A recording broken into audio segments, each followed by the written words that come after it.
weiß Bescheid. Nintendo. Welcome to the most forward-thinking, inspirational podcast on the planet. Prepare to reevaluate everything you've been taught.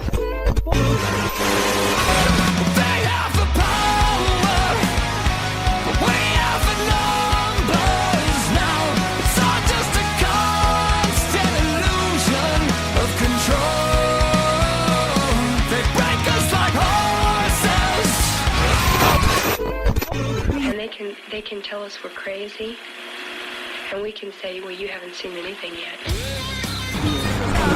Everything you knew was a goddamn lie. Would you up and explode like it's the 4th of July? Possessed by perfection in this land, if you're awake, you're the enemy.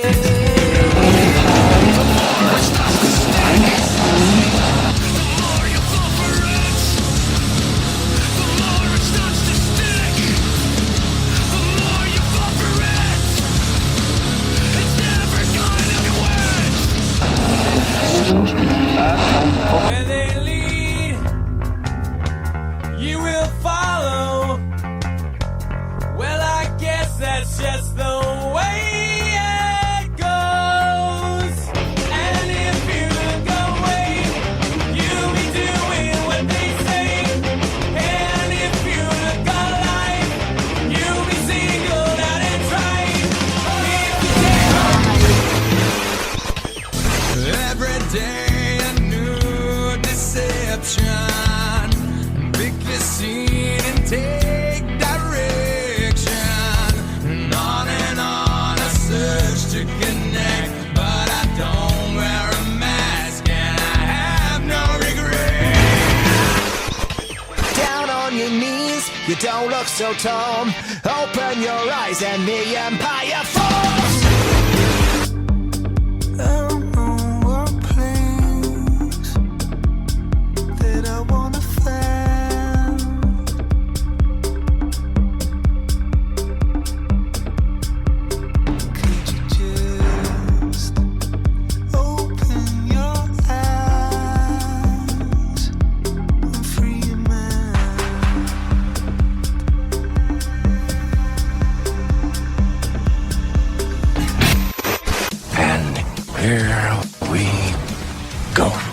Ladies and gentlemen, welcome back to the Mental Mastery Alliance podcast. Today is March 13th. What a wonderful day.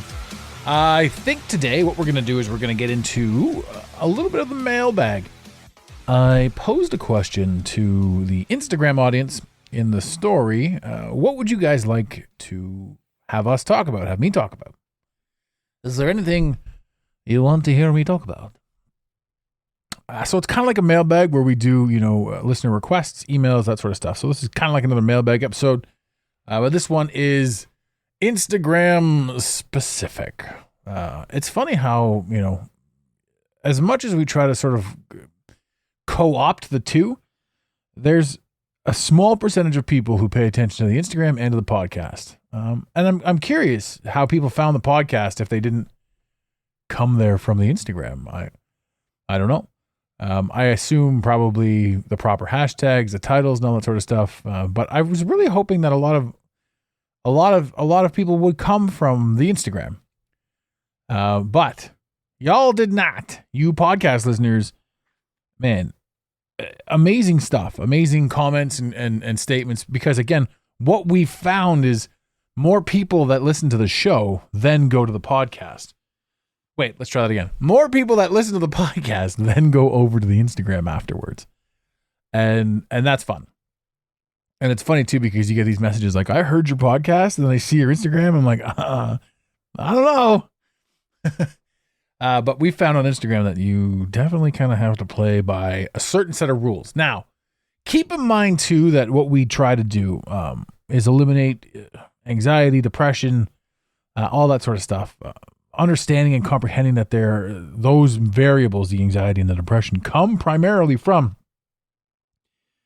being misled. So does that make us a conspiracy podcast? I mean, there was a time where it did, but the conspiracy label really, really hurt numbers. There was a time that I even tried to run a conspiracy podcast, but I lost interest. I found it to be a bit of a distraction. As much as I love conspiracies and all that sort of stuff, I love the idea that if you remove the title of conspiracy, you're able to really hammer it down. You're able to be like, okay, well, if nothing is a conspiracy, that means every single thing is up for debate. Everything is a topic that can be discussed.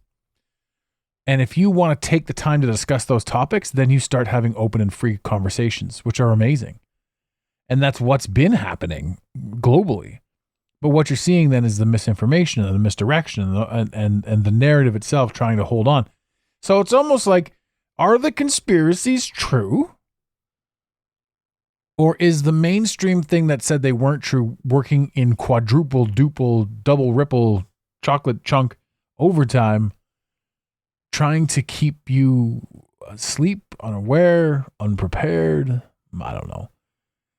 But it just seems to me like anything that comes from mainstream now is pretty much garbage. Like, why would it even exist? Why would the television tell us anything that we need to know? That's not going to perpetuate keeping us dumbed down, keeping us drunk, keeping us smoking cigarettes, watching sports, being distracted, not living to our true potential. But then you start talking about that, and hey, now you're back in a crazy tinfoil hat conspiracy land. Oh, God, why would anybody do anything for anybody else? Blah, blah, blah, blah, blah. I tell you, ladies and gentlemen, I tell you. Let's get into the mailbag. Unfortunately, I don't have names for these questions because, I don't. That's just it. They were posted, and I guess I could go back and look at them, but I didn't.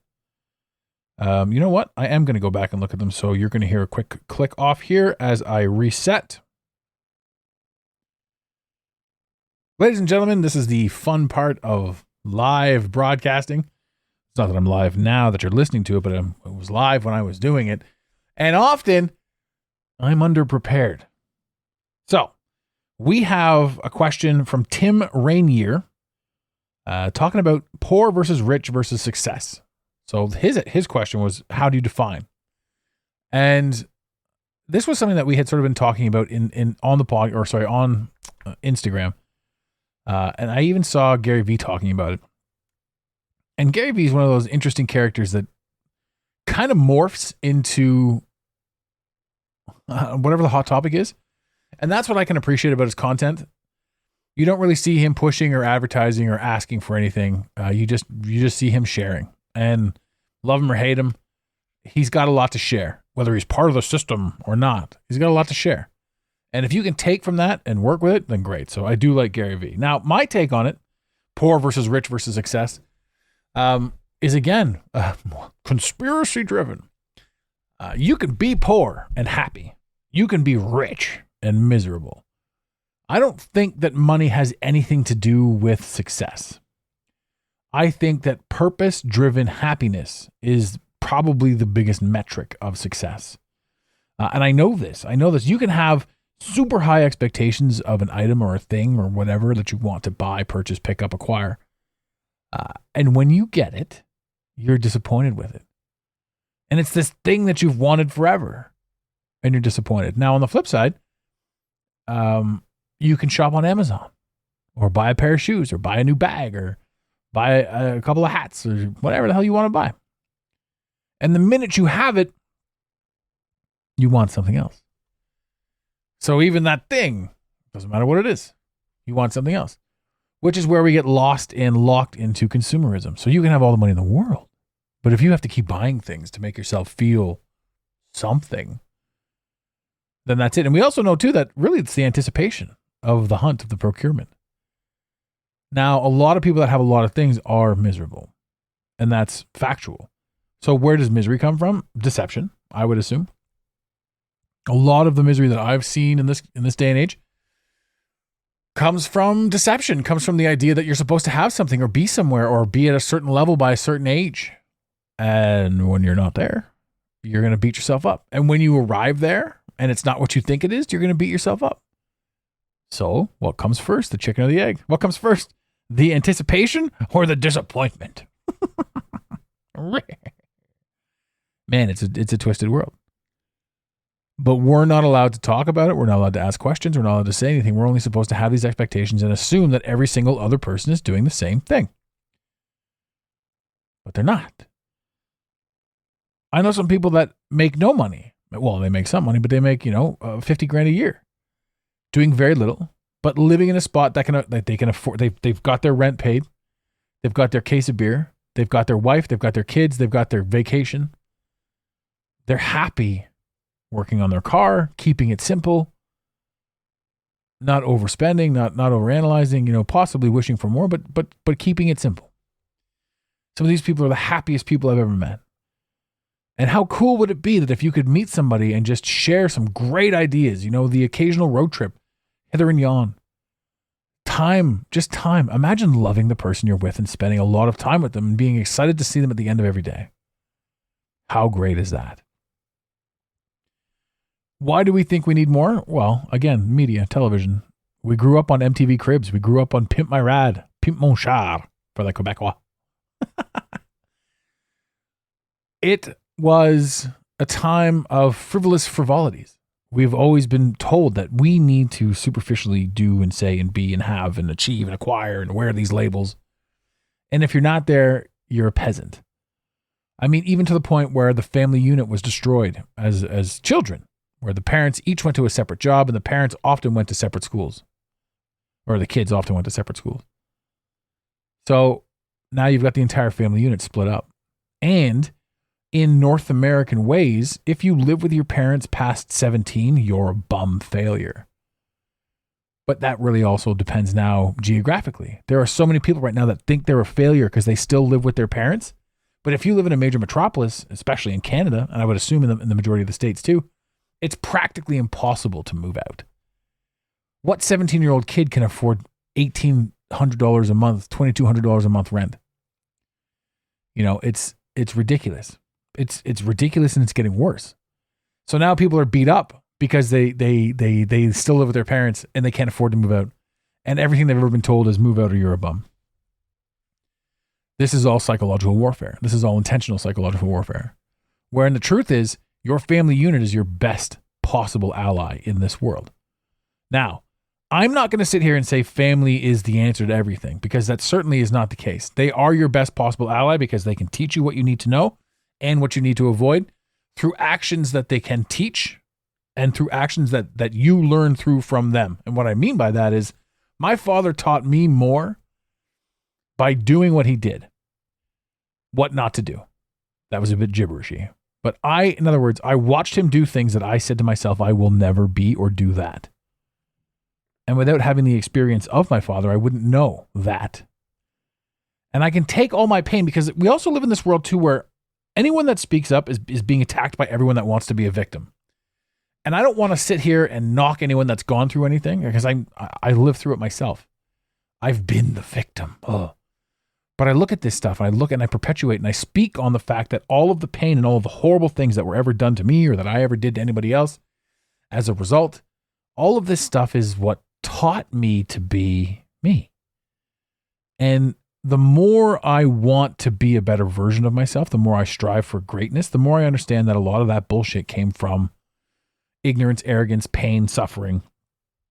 And a lot of the pain and suffering that I also perceive to be, not 100% of it, but a lot of it was self-inflicted. And again, watching my niece grow up, my niece is just this stunning little 8-year-old cherub, and she gets everything. She's got the world. I look at how she was raised, and my sister is doing everything so right with this. But that kid, if she doesn't get what she wants, the minute something happens, like 9 out of 10 things can go perfect. But that 10th thing, she throws a tantrum. That tantrum then becomes her trauma later in life that she has to heal herself from. And me watching them interact taught me a lot too about how I may or may not have perceived what I was going through. So when I say your parents are your greatest ally, they are your first and your foremost, your teacher. And if you do it right, you have the ability to stay there, live there, and save, and understand yourself and comprehend yourself a little bit better and invest. And Robert Kiyosaki said it best: if you've got Rich Dad, Poor Dad, the ability to understand what to do with money, which is, again, something the very system that I speak against never taught us. We never learned shit about money in school, period. We didn't learn nothing about nothing. Thank God for the Pythagorean theorem. All you learn in school is how to remember shit, how to remember the things that they want you to remember. Now, this isn't a knocking school episode, although we could go down that road. This is a mailbag with 4 topics that I try to wrap up in about 20 minutes, but hey, we're already 12 minutes into it. We're only on the first. So to answer that question, I'm going to say poor rich success. I think that being purpose-driven, and I think that having your ability to reflect internally, externally on who you are and how you're impacting yourself and your world around you, I think that's success. Would it be nice to have a billion things? 100% yes. But at the same time, the minute you have them, now you have to worry about them. Where did I park my fancy car? Who's going to hit my fancy car? Is somebody going to steal my fancy car? So all the things that we think that we're going to have, you know, until we get them, with big smalls, more money, more problems. And that's it. There's a lot of stuff that goes into that. So again, purpose is success. Waking up every morning being like, fuck yeah, let's do this. That's success to me. Another one was Agenda 23. What do we want to talk about with Agenda 23? What's your take on Agenda 23? That's from Derek Stevens. So what's my take on Agenda 23? Ugh. Again, there's so much information out there, and conspiracy theorists can say it's this, and this, and all the conspiracy theorists know what Agenda 23 is, you know. You will have nothing and you will be happy. And if you look at it, that's the way we're going. You know, that is the way we're going. Klaus Schwab and his boys, especially in Canada, because we are just a little puppet for those lads, they're systematically taking everything from us. Now, today, March 13th, there's also been the announcements of the bank collapses. The banking system collapse. And we've also been privy to the fact that all fiat currency is a scam, and it's going to be released as a scam. They have to figure out a way to keep you and me under complete control, and they've been doing it with money. Look at how many people are afraid to lose their job, afraid of this, afraid of that. Like, money is fear. And what paper money represents is debt. It's debt or freedom.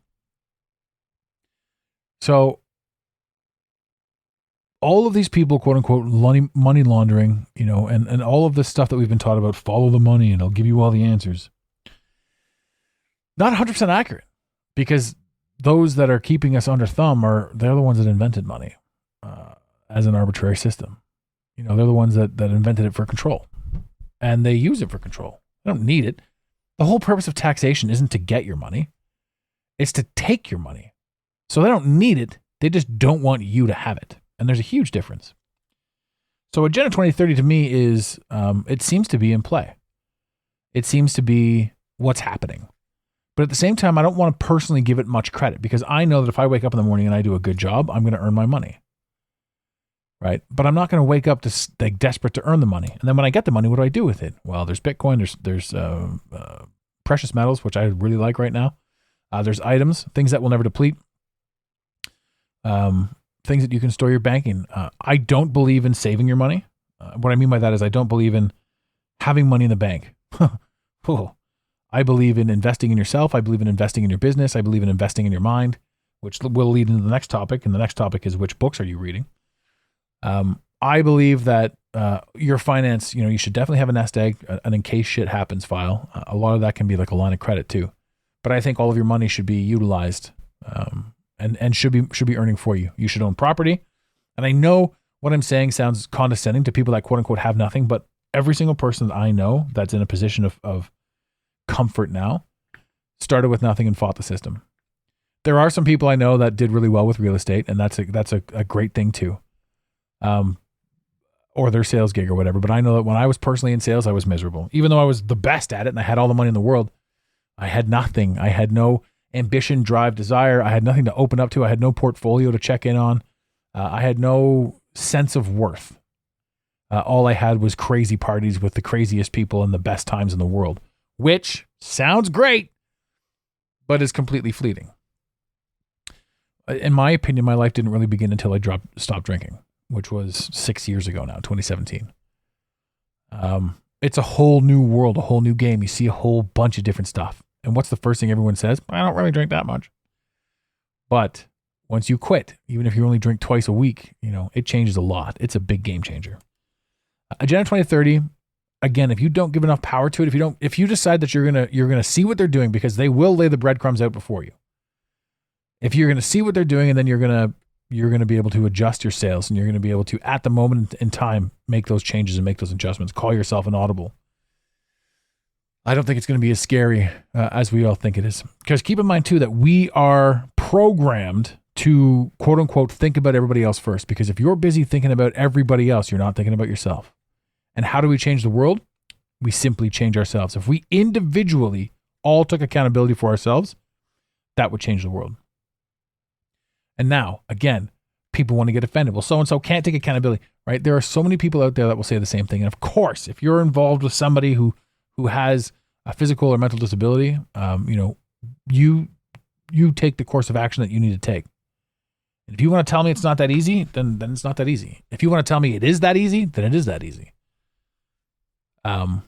There's a lot of personal accountability that comes into play here, and that people aren't really ready to face. Jeez, I'm having a tough go today. And because of that, you see a lot of finger pointing. I'm not saying any of you would do that.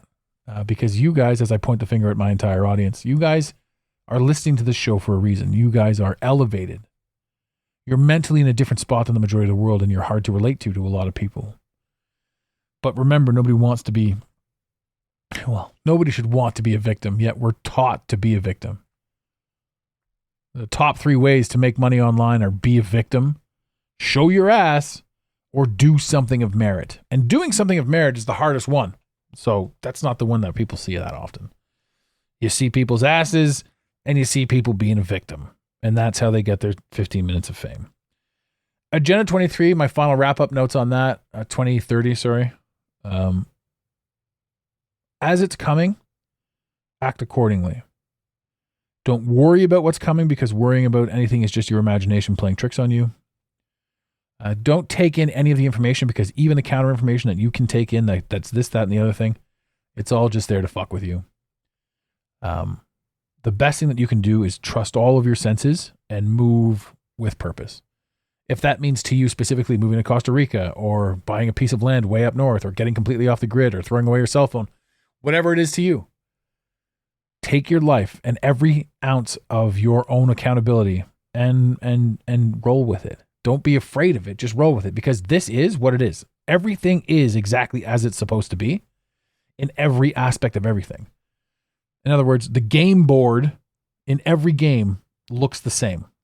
What we do with that game board defines how we turn out.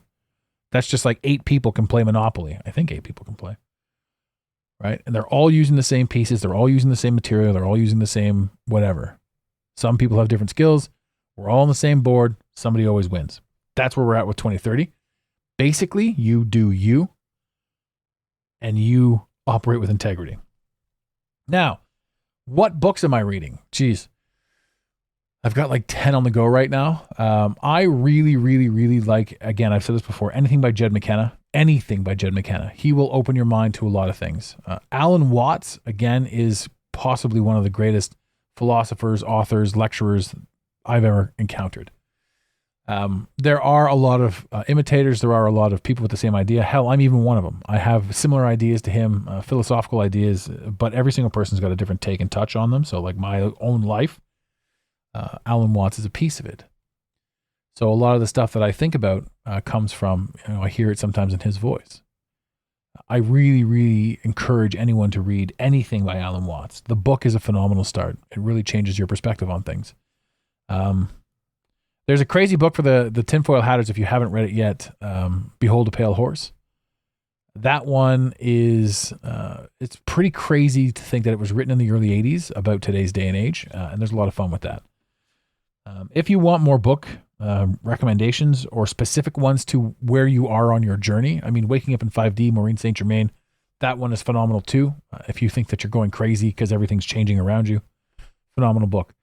The Power of Now, Eckhart Tolle, is a bit wishy-washy, but it's a good intro to the change and the possibility of change. Take what you can from it, but don't take it too seriously. One of the best books you could ever possibly read is The Four Agreements. Don Miguel Ruiz. Wow, brain fell. That book will really teach you not to take shit personally. And when you don't take anything personally, you realize that everybody's just kind of out doing their thing. It changes the way you perceive what you perceive.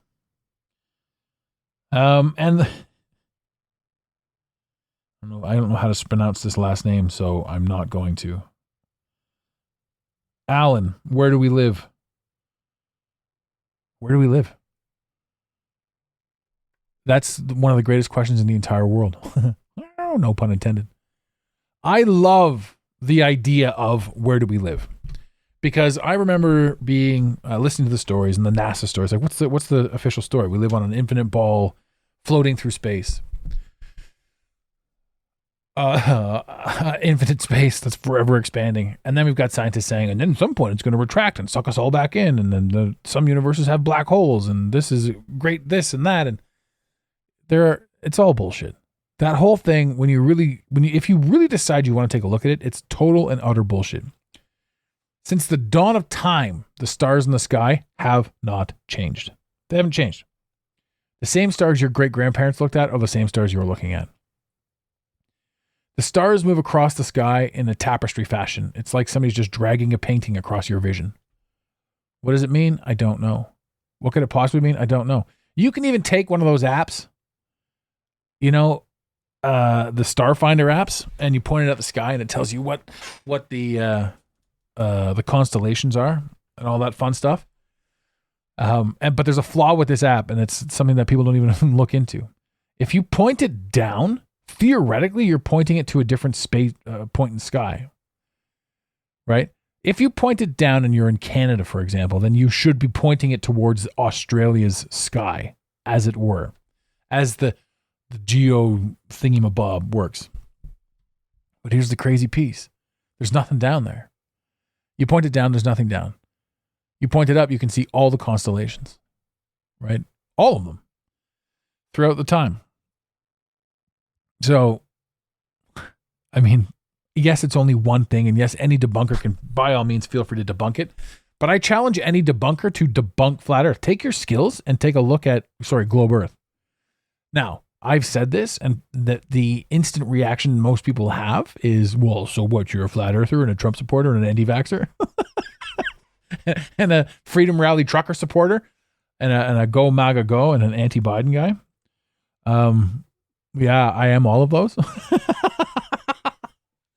But that's not like an aggressive tone. That's just a moment in time as to where I am.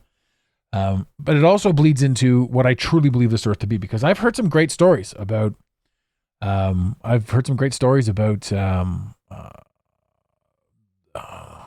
brain gone. Saturn, the black cube Saturn. If you look at throughout the course of media, if you look at everything, the black cube of Saturn is represented in so many things, so many different things. Black cube, ice cube, Saturn. Anyway, it also has a biblical meaning. It relates to Saturn being the mother goddess. I'm probably getting this wrong, and people are going to get totally mad at me that are super Saturn heads. But this is something to look into. I'm not saying this is fact, because I've done minimal research on it, but I do know I've done the same amount of research on the black cube of Saturn as I have done on Hollow Earth and Inverse Earth. So we're on the inside of the globe, and then Hollow Earth is kind of a neat one too. There's a ton of stuff in there, like A Journey to the Center of the Earth, 20,000 Leagues Under the Sea. All of these have implications of Hollow Earth. Concave Earth is a neat one too, because I mean, if you look at concave Earth, it has a lot of merits.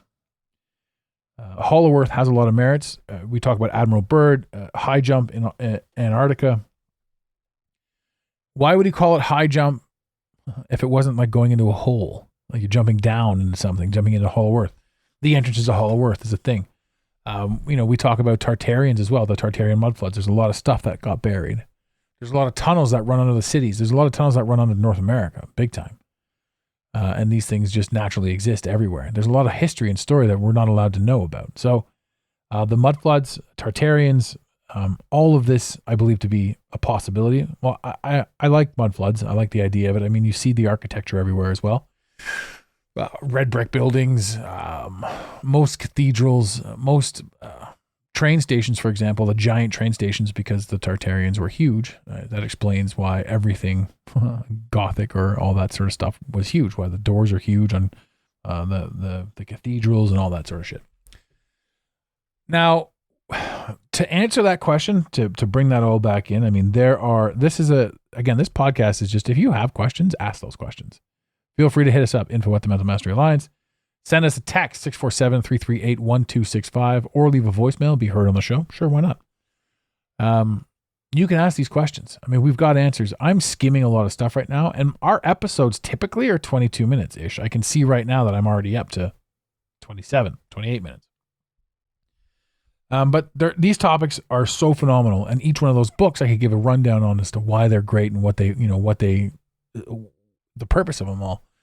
If you have questions about books, again, send us an email, info at thementalmasteryalliance.com, or send us a text, 647-338-1265, or head over to any of the websites if you want to contact us or find out more or anything like that. So thementalmasteryalliance.com, it's all out there. I don't push or promote anything like that. We do have openings for our coaching. We do have that. That's available. We have 2 openings right now. If you're interested in that, because time is the one commodity that we don't have much of. So if you want to work with me, head over to coachingwithtmma.com. Fill out the form. Let's see if we can't connect and have a little bit of fun. Now, back to where do I think that we live?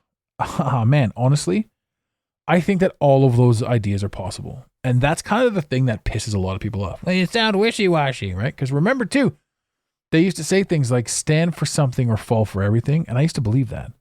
But every single belief that you have that can't be challenged then becomes a limiting belief. And you end up fucking yourself. And that's pretty shitty. So where do we live? I think that the only way that all of these possibilities are true and can be true and can create conflict resolution, can create contrast to what you're doing, to the conversations that you have with people.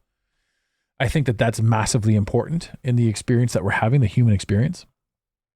I think that the best way to describe where we live is simulation. I think that this is a program that's running and that it's teaching either you specifically or me specifically or whatever it is. And I think that everything is possible in the simulation. And I think just like, NFL or WWE, they call an audible in the middle of the match and they change it up. I think anything can change. I think once you've got something figured out, I think it changes.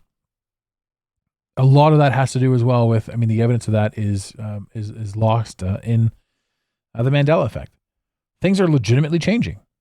And people are like, well, no, it's your brain. It's this, it's that, Okay, fine. Right? Those people out there that have an answer for absolutely everything, if you really look at them, these are the most miserable people in the world. I know everything and nothing's a surprise. And this is what I think about you because you're too stupid to know everything. That person has no sense of magic, no whimsy. No, nothing. And that's boring as balls, isn't it? So where do we live? Best case to answer that question directly, we live in a simulation. There's so much that goes to support that theory that it's great. I also think it's the all-encompassing answer because it is the thing that works. It's the thing that ties everything else in together. And then, so where do we go when we die? Man, probably up a level into the outworld of what we may think it could be or whatever. I don't know. So then that goes to say like, well, what do we do while we're here? Well, you have this experience and you grow as an entity and you try your best to be a better version of yourself every single day. And I think that that's the win. I think that that's the understanding. Like our whole lives, we just relied on other people. We relied on our parents. We relied on our employers. We relied on our government to keep us safe. We relied on our banks not to collapse. Well, we're being taught right now not to rely on anybody. We're being taught right now in this moment in time, in this moment in history to really take care of yourself and really ask questions. We've also been taught that if we ask questions, we're crazy or we're a conspiracy theory. You don't think the vaccine's safe? You must be a fucking Trump supporter, tinfoil hat, truck convoy fan, anti-vax flat earther. Oh, thanks for the insults and thanks for the assumptions, ladies and gentlemen. That's what you guys get. You guys get all that. You know what I'm talking about. It's not like I'm saying this to you. I'm sharing the same experience. Anyway, this was fun. That was 4 topics. And I suppose, I could have Well, 4 topics at 10 minutes apiece. I was thinking like 5-6 minutes apiece, whatever. It's good. I like these mailbags. I like the ability to talk about multiple topics. I like the ability to sort of flow with this sort of stuff. It's a wonderful world that we live in. And are we afraid of Agenda 2030? No. Is it going to happen? Is a thing happening? Yeah. Are we aware of it? Yeah. The analogy that I use is if I tell you today, on Friday, I'm going to throw a rock at your head. You won't see me coming. You're going to think about that until Friday, and it's going to fuck with you. But if I just, on Friday, without saying anything, looked you dead in the eye and threw a rock at your head, you'd move. And that'd be the end of it. So that whole week of stressing, worrying, bullshit was for naught. You didn't need to do that. Right? And that's what the trickery is with Agenda 2030. They want to keep us vibrating low. When I say they, I ultimately mean us. For us to overcome who we think we are and what we think we're doing, we have to face challenges. We have to come up with friction. In the gym, it's called time under tension. Your muscles get bigger with time under tension. Your experience becomes more full with time under tension. And that's what we're doing right now. So it seems awkward, but if we look at all of the aspects of everything that we could do, everything's a win or a loss depending on how we choose to look at it. Misery, anxiety, depression. This is just us living in our own heads as opposed to changing the moment and having the experience. And the only way to break that habit and that pattern, that cycle, is to literally go through it. So if you're suffering right now, understand that there is a silver lining. There's a break in the clouds, break in the storm. And then you go right back into the next storm, but you're more equipped for it. You're better prepared for it. You're not worried about it. You start changing the way you view what you view. And everything, instead of becoming a challenge and painful, becomes something to look forward to. It's like, what's next? What's coming? How are we going to overcome this? How are we going to elevate ourselves to overcome? And then you start properly achieving, and then you start setting proper goals, and then you start seeing the fruits of your labor pay off, which is one of the greatest feelings in the entire world. And you're like, holy shit, I did this. I did all of this on my own. I took everything they gave me and I turned it around and I made something out of myself. That's power. And that's purpose. And that's the meaning of life. Ladies and gentlemen, in the infamous words of Red Green, keep your stick on the ice. We really hope you enjoyed this episode of the Mental Mastery Alliance podcast.